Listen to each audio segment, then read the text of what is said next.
नमस्कार, माझ्या चॅनलवरती तुम्हा सर्वांचं स्वागत आहे। तर आपण आज साध्या आणि सोप्या पद्धतीमध्ये मोर कसा काढायचा हे शिकूयात।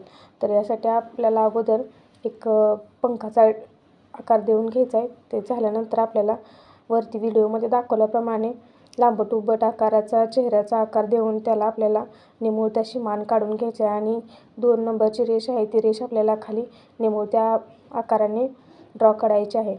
आणि त्याच्यानंतर आपल्याला चोच बनवून घ्यायचे, चोच डार्क करायचे। आता पंखांना आपण स्मॉल सर्कलच्या डिझाईनने बिना लाइनिंग करता पूर्ण स्मॉल सर्कलच्या डिझाईनने आपल्याला कव्हर करून घ्यायचं आहे पंखाला। यासाठी आपल्याला जास्त मेहंदी सोडण्याची गरज नाही।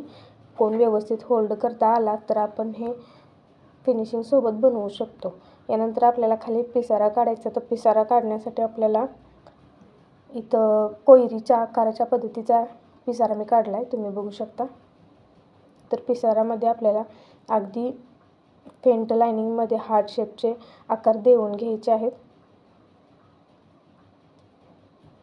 आता हे आकार देऊन झाल्यानंतर आपण त्याच्या आतमध्ये उलट पद्धतीचे छोटे हार्ट शेपचे आकार देऊन घ्यायचे आहेत। पिसाऱ्यामधील डिझाईन ही अतिशय नाजूक असल्यामुळे त्याला आपण जास्त डार्क करायचं नाही, तर फेंट लाइनिंग पूर्ण डिझाईनचं करून घ्यायचं आहे। हे लाइनिंग झाल्यानंतर आपण त्यातील राहिलेला नेगेटिव्ह स्पेस डार्क करायचा आहे, म्हणजे उठून भरीव अशी पिसाची डिझाईन दिसून येईल, पिसाऱ्याची डिझाईन इथे दिसून येईल। तर जे आपण हार्ट शेप काढलेले आहेत ते बाहेरच्या पद्धतीने आपल्याला स्मॉल सर्कलच्या डिझाईनने पूर्ण कव्हर करून घ्यायचे आहेत। मध्ये गॅप राहतोय तो राहू द्या, फक्त ही स्मॉल सर्कलची डिझाईन पूर्ण कव्हर करून घ्या। यासाठी आपल्याला जास्त मेहंदी सोडायची गरज नाही। कोण व्यवस्थित होल्ड करता आला तर आपण जेवढी पाहिजे तेवढी नाजूक अशी मेहंदी डिझाईन काढू शकतो। मराठी भाषेतील मेहंदीच्या माहितीसाठी आणि नवनवीन मेहंदी ट्युटोरियलसाठी माझ्या चॅनलला नक्की सबस्क्राईब करा। बाकीचे व्हिडिओ पण बघा, तिकडे सुद्धा असे साधे सोपे मेहंदी ट्युटोरियल मी अपलोड केलेले आहेत। तर सबस्क्राईब केल्याने तुमच्यापर्यंत ही माहिती पोहोचत राहील, तर नक्की सबस्क्राईब करा। तर आता पूर्ण स्मॉल सर्कलची डिझाईन कव्हर झालेली आहे। आता जो उर्वरित भाग आहे तर तो भाग आपण थोड्या थोड्या मेहंदी सोडून डार्क करून घ्यायचा आहे। डार्क करताना ही काळजी घ्यायची आहे की आपण जी स्मॉल सर्कलची डिझाईन काढलेली आहे ती मोजू नये। अशा पद्धतीनेच आपल्याला व्यवस्थित नेगेटिव्ह स्पेस कव्हर करून घ्यायचा आहे।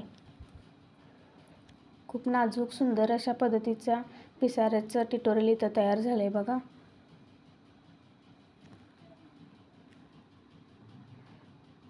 याच्यानंतर आपण पिसाऱ्याला एक आउटलाईन देऊन घेऊया, जेणेकरून पिसारा खूप सुंदर आखीव रेखीव दिसेल। आउटलाईन केल्यामुळे कोणतेही चित्र उठून दिसते।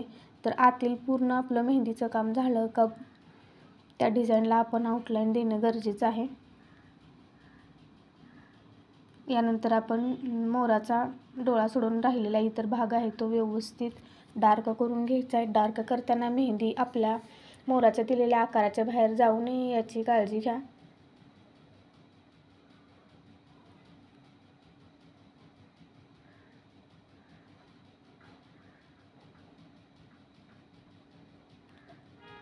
डार्क केल्यानंतर खूप सुंदर अशा पद्धतीचं इथं मेहंदी ट्युटोरियल तयार झालेलं आहे, तुम्ही बघू शकता। परत तर आपण आता इथं मोराला थोडासा तुरा काढून घेऊया अगदी सोप्या पद्धतीमध्ये। तुम्हाला हा व्हिडिओ कसा वाटला नक्की कमेंटमध्ये सांगा। तर आतमधले छोटे हार्ट शेप आहेत त्यांना फक्त आपण थोडीशी शेडिंग करून घ्यायची आहे। अगदी सोप्या पद्धतीमध्ये खूप सुंदर अशी मोराची डिझाईन इथं तयार झालेली आहे। व्हिडिओ पूर्ण बघितल्याबद्दल मनापासून आभार।